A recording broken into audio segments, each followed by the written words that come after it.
நம்மளுடைய விஷன் என்னன்னு சொல்லணும்னு நான் கொஞ்சம் ஆசைப்படுறேன். நம்ம ஆட்சிக்கு வந்தா அது என்ன வந்தா வருவோம். மக்கள் கண்டிப்பா நம்மளை வர வைப்பாங்க. மக்களுக்கான ஆட்சியை மக்களே விரும்பி வர வைக்கத்தானே செய்வாங்க. அப்படி மக்களால் அமைக்கப்பட போற நம்ம ஆட்சியில நம்ம என்ன செய்ய போறோம்ன்றது அதுக்கான அந்த தேர்தல் அறிக்கையில அதுக்கான விளக்கத்தை டெஃபினட்டா கொடுப்போம். பட் அதுக்கு முன்னாடி ஒரு சின்னதா லைட்டா நான் கொஞ்சம் அதை சொல்லணும்னு ஆசைப்படுறேன். எல்லாருக்கும் நிரந்தரமான வீடு இருக்கணும். ஒவ்வொரு வீட்டுக்கும் ஒரு மோட்டார் சைக்கிள் வாகனம் உறுதியா இருக்கணும். காரும் தான் லட்சியம். அதுக்கான வசதி வாய்ப்பை உருவாக்குற அளவுக்கு பொருளாதார வளர்ச்சிக்கு வழியை உண்டாக்கணும். ஒவ்வொரு வீட்டில் இருக்கிற ஒவ்வொருத்தரும் மினிமம் டிகிரி படிச்சிருக்கணும். ஒவ்வொரு வீட்லயும் குறைந்தபட்சம் ஒருத்தருக்கு நிரந்தர வருமானம் கிடைக்கணும். அதுக்கான வேலை வாய்ப்பை உருவாக்கணும்.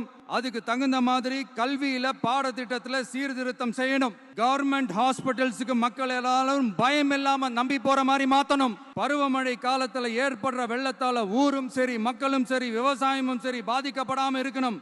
அதுக்கு 4000 கோடி திட்டம்னு ஒரு உருட்டுனாங்களே, அந்த மாதிரி எல்லாம் எதுவும் இல்லாம உண்மையான ஒரு பாதுகாப்பு திட்டத்தை உருவாக்கணும். மீனவர்களோட, தொழிலாளர்களோட, நெசவாளர்களோட, அரசு ஊழியர்கள் மற்றும் ஆசிரியர்களோட கருத்து கேட்டு அவங்களுக்கான பாதுகாப்பு மற்றும் வளர்ச்சி திட்டங்களை உருவாக்கணும். உருவாக்குறது மட்டும் இல்ல, அதை செயல்படுத்தணும். முக்கியமா இண்டஸ்ட்ரியல் டெவலப்மெண்ட்ஸ்ல கான்சென்ட்ரேட் பண்ணணும். எல்லாத்தையும் விட ரொம்ப ரொம்ப முக்கியம், சட்டம் ஒழுங்க ரொம்ப ஸ்ட்ரிக்டா வச்சிருக்கணும். நம்மளுடைய அம்மா, அக்கா, தங்கச்சிகள், அவங்களுடைய பிள்ளைகள், குழந்தைகள் எல்லாருக்கும் பாதுகாப்பை, அதுவும் உண்மையான ஸ்ட்ராங்கான பவர்ஃபுல்லான பாதுகாப்பை உண்டாக்கணும். அண்ணா யூனிவர்சிட்டியில நடந்த அந்த பெண்ணுக்கு நடந்த அந்த பிரச்சனை மாதிரியோ, இல்ல கோவையில நடந்த அந்த கல்லூரி பெண்ணுக்கு நடந்த பிரச்சனை மாதிரியோ அதெல்லாம் நடக்க விடவே கூடாது. நம்ம வீட்டு பெண்கள் ஸ்ட்ராங்கா பயமே இல்லாம தைரியமா இருக்கணும்.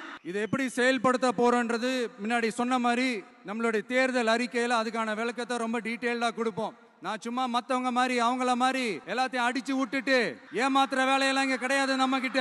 நான் மறுபடியும் சொல்றேன், நம்ம அரசியலுக்கு வந்தது உங்களுக்கு நல்லது நல்லது நல்லது மட்டுமே செய்யறது தான். எங்களுக்கு வேற எந்த அஜெண்டாவும் கிடையாது. அதனாலதான் பாத்தீங்கன்னா கொள்கை எதிரி யாரு, அரசியல் எதிரி யாருன்னு திட்டவட்டமா சொல்லிட்டு அது வெளியே சொல்லிட்டு களத்துக்கு வந்திருக்கிறோம். அதுல எந்த விதமான குழப்பமோ எந்த விதமான ஊசலாட்டமோ எதுவுமே இருக்க போறதில்ல. இந்த விஜய் சும்மா எதையும் சொல்ல மாட்டான். ஒன்னு சொன்னா அதை செய்யாம விட மாட்டான். அது மக்களுக்கு நல்லாவே தெரியும்.